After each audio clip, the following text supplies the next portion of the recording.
em conselhos de administração, hoje as mulheres não são nem 7%. É um mundo extremamente masculino. Em cargos de alto executivo são menos ainda as mulheres. Então agora eu me dei conta do meu papel e eu venho desde então, toda e qualquer oportunidade que eu tenho como essa, eu tenho falado para as mulheres que sim, é possível.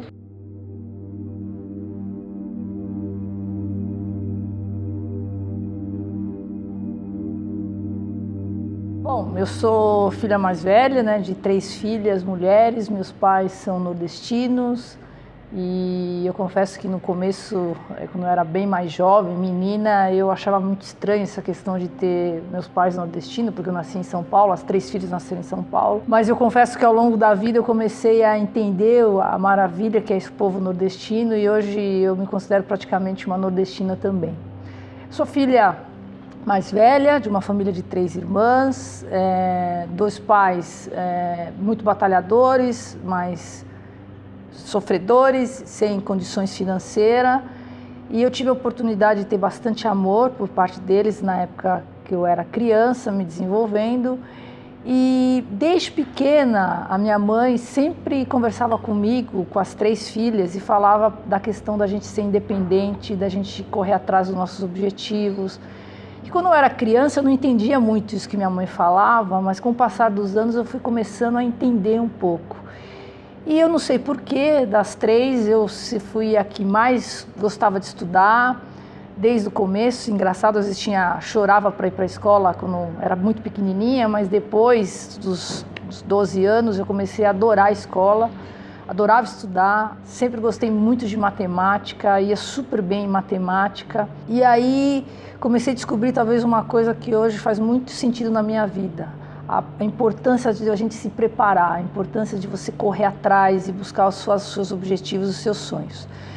Eu me formei no 2º grau e tive um fato da minha vida que eu achei que é muito marcante. Na 8ª série, lá atrás, né, quando tinha 1º grau e 2º grau, agora mudou o ensino, eu fiz um teste vocacional. E no teste vocacional, qual era a minha expectativa antes do teste? Era que eu pudesse ter uma aptidão para uma carreira em exatas. E para minha surpresa, o teste me mostrou que eu tinha aptidão para a carreira de humanas. E eu fiquei muito frustrada. Chamei a professora e a psicóloga que fez o teste e falei, eu não concordo, eu acho que o teste está errado. Ou seja, mostrando já uma certa indignação, já relativamente jovem, né?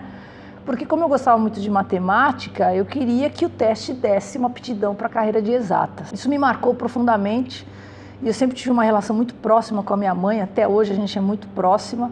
E aí eu cheguei em casa e falei, mãe, tá tudo errado.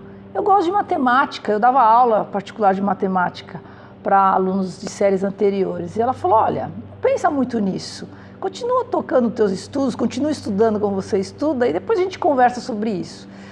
E de fato, quando eu entrei no 2º grau, o meu sonho era para ir para a área de exatas, comecei a pensar em que carreira que eu ia seguir. E aí, olhando e pesquisando, a primeira carreira que me veio à mente era ser professora e aí fazer matemática, porque eu gostava de matemática.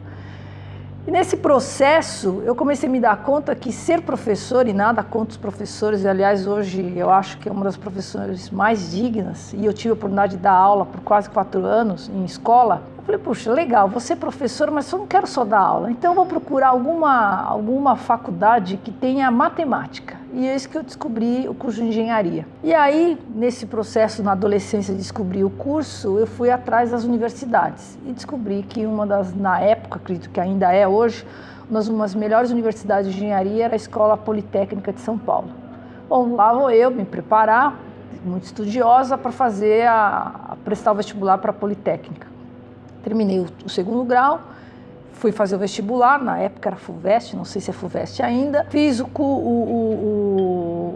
vestibular e, para minha surpresa, não passei na 2ª fase. Foi uma das minhas maiores frustrações na vida, porque eu queria fazer engenharia na Poli. Mas também foi uma das coisas que eu acho que foi o 2º divisor na minha carreira, olhando para trás. Porque eu pensei o seguinte, bom, se a Poli não me quer, eu também não quero a Poli. então eu vou atrás de um outro curso de engenharia numa outra universidade. E aí eu prestei várias universidades, só não vim para a Unicamp porque não me passava pela cabeça vir para o interior de São Paulo. Passei em todas as universidades particulares, acabei indo para a Unip. Ao entrar no curso de engenharia, eu me dei conta, como eu não tinha feito um curso técnico, que nos primeiros 2 anos eu me saí muito bem, porque tinha muita matemática, muita física. E quando eu fui para a área mais técnica do curso, eu comecei a perceber que a engenharia sim era uma parte que eu gostava, mas não era bem aquilo. Como eu sou filha mais velha e meu pai eu fui a única filha que ele conseguiu pagar a faculdade, eu não achei justo chegar para ele e falar: pai, eu acho que eu vou procurar um outro curso. Eu falei: eu vou terminar assim o curso de engenharia. Terminei o curso de engenharia e quando eu estava no terceiro para o quarto ano, meu pai pagava a faculdade, mas estava com algumas dificuldades. Ele me chamou e falou: olha, filha, o pai está com dificuldade de pagar a tua faculdade. Como você é muito estudiosa e gosta muito de matemática, eu conversei com um amigo que tem uma escola. Você não quer ir dar aula lá? E aí você vai ganhar alguma coisinha e isso vai te ajudar nos teus finais de semana, comprar tuas coisas, e aí o pai consegue pagar a faculdade. Eu falei: tá bom, vou fazer isso. Então eu dei aula no meu terceiro, quarto ano, quase quinto ano, e aí que eu descobri que aquilo que tinha acontecido no teste vocacional realmente era verdadeiro. O que eu gostava e gosto muito é de gente, de pessoas, porque dar aula é uma mágica, explicar, conversar, tentar fazer com que o aluno entenda aquilo que para um é muito simples, para outro é complexo. E aí comecei a descobrir, né, uma revolução dentro de mim. Puxa, tem matemática, porque eu dava aula de matemática e física, mas também tem a questão das pessoas, e começou a abrir um horizonte que hoje eu tenho muito mais consciência, na época não.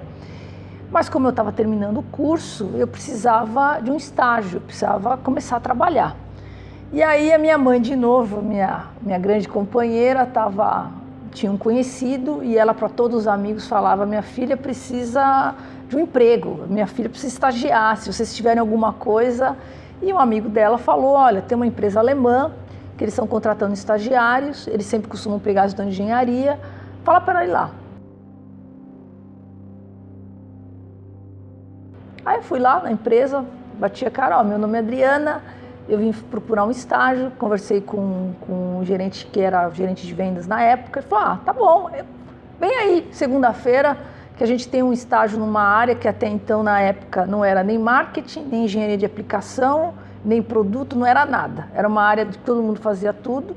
Eu fui para lá, quando eu estava no quinto ano da faculdade. Comecei a estagiar, essa empresa se chama Schmersel, é uma empresa alemã. E lá eu comecei a descobrir uma das coisas que eu tenho verdadeira paixão, que é a área de marketing, né? Eu comecei a trabalhar na área que não era bem marketing, mexendo um pouco de catálogo, às vezes eu ia visitar cliente, eu era de estagiária. E aí pensei comigo: bom, eu vou me formar e vou ficar aqui na empresa, né? Não sei o nome desse departamento, mas eu estou gostando, né? As pessoas gostavam de mim. E aí, para minha surpresa, a empresa, quando eu estava terminando o meu estágio, terminando a faculdade, a empresa estava num processo de reestruturação e houve uma mudança na presidência. E o presidente saiu e entrou um presidente novo, e ele deu a seguinte determinação: não irei contratar nenhum estagiário, que hoje na cadeira que eu sento eu entendo perfeitamente. Eu quero entender como a empresa está. Então eles me chamaram no final do ano e falaram: olha, Adriana, a gente gosta muito de você, mas infelizmente a gente vai ter que não te efetivar. E eles tinham me prometido a efetivação. Bom, voltei para o mercado de trabalho, né, no final do ano. Tinha decidido que pararia de dar aulas, porque eu queria me dedicar à minha carreira. Aí fui conversar com a minha mãe, né? Minha mãe: olha, enquanto você não arrumar nada, volta a dar aula de novo. Eu dava aulas à noite, né, até você arrumar alguma coisa. E aí, talvez eu me deparei com algo que hoje também eu começo a entender. Eu ia para os processos seletivos em grandes multinacionais e me deparava com muitos homens, porque a Universidade de Engenharia é uma formação basicamente de homens. Hoje está mudando um pouco. E uma outra coisa que eu acho que isso é um tabu, né? Ah, você é um bom engenheiro se se formou pela Poli. Ah, você é um bom engenheiro, você se formou pela Unicamp. Nada contra essas duas universidades, aliás, são excelentes universidades, mas hoje na minha carreira eu aprendi que não vale só o diploma da universidade, vale aquilo que você vivenciou e experimentou ao longo da sua carreira. Comecei a ter dificuldades, né? Eu ia para lá, eu era uma mulher, normalmente nos processos a gente tinha vários homens, e aí, não sei se as coisas acontecem por acaso ou não, a Chimerson precisava de um vendedor interno. E aí lembraram de mim. Puxa, Adriana, por que a gente não chama a Adriana para trabalhar aqui conosco? Ela era estagiária, agora está precisando de um vendedor. E aí me ligaram. Ó, Adriana, você não quer vir? A gente está com uma vaga agora aqui em vendas.